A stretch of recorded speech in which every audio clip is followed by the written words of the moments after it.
கொஞ்ச நேரம் இரு நஸ்ரீன், இதோ தொழுதுட்டு வந்துடுறேன். என்ன ஆயிஷா, வெளியில போயிட்டு இவ்வளவு பதட்டமா வந்திருக்க, என்னாச்சு? இல்லப்பா, எனக்கு மெடிக்கல் தேவை இருக்கு கொஞ்சம், அதனாலதான் என்ன செய்யணும்னு தெரியல, அல்லாஹ் கிட்ட தொழுதுட்டு வந்துடுறேன்.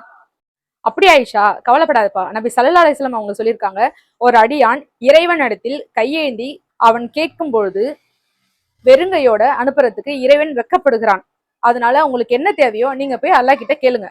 அல்லாஹ், மருத்துவ தேவைக்காக நிறைய பண உதவி தேவைப்படுது. அல்ல எல்லாம் உங்ககிட்ட மட்டுமே கையேந்தி கேட்கறல, உங்ககிட்டயே பொறுப்பு படைக்கிறல்ல.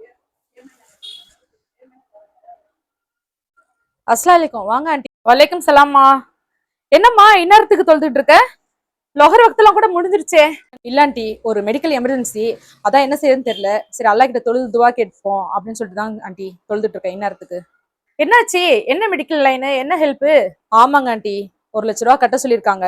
சரி, அதான் என்ன செய்யறதுன்னு தெரியல. அல்லாஹ் கிட்ட தொழுது ஒப்படைச்சிருக்கான் ஆண்டி. இன்ஷால்லா கிடைச்சிரும் ஆண்டி. அப்படியா? பண உதவி தேவைப்படுதா உனக்கு? சரிம்மா, நான் பேங்க்குக்கு போயிட்டு அப்படியே உன்னை பாத்துட்டு போலாம் தான் வந்தேன். சரி, இந்த காசு நான் பேங்க்ல தானே போட போறேன், பரவாயில்ல, நீ வச்சுக்கோ உன்னோட தேவைக்கு. இன்ஷால்லா நீ வச்சுக்கோ. வேற ஏதாச்சும் உதவி வேணாலும் சொல்லுமா. இந்தம்மா. அவசியம் உனக்கு வேற ஏதாச்சும் உதவி தேவைப்பட்டாலும் என் நம்பருக்கு கால் பண்ணுமா, சரியா? சரி, நீ ஃபர்ஸ்ட் போய் அதை என்னன்னு பாருமா, போயிட்டு வரேன். சரிங்க ஆண்டி. உட்கார் ஃபாத்திமா, அதோ ஹாஸ்பிட்டல்ல இருந்து போன் வருது, என்னன்னு கேட்டு வந்துடுறேன். போன் சரி சரி சரி, போன் பேசிட்டு வா. உட்கார உட்கார.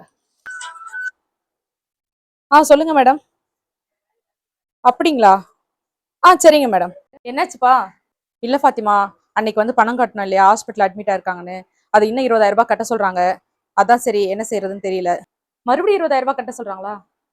சரி, அன்னைக்கு ஒரு ஆண்டி வந்து உனக்கு ஏதாச்சும் உதவி வேணா சொல்லு, போன் பண்ணு சொன்னாங்களே, அவங்களுக்கு போன் பண்ணி பாரு. நீ வச்சுக்கோ, வேற ஏதாச்சும் உதவி வேணாலும் சொல்லுமா.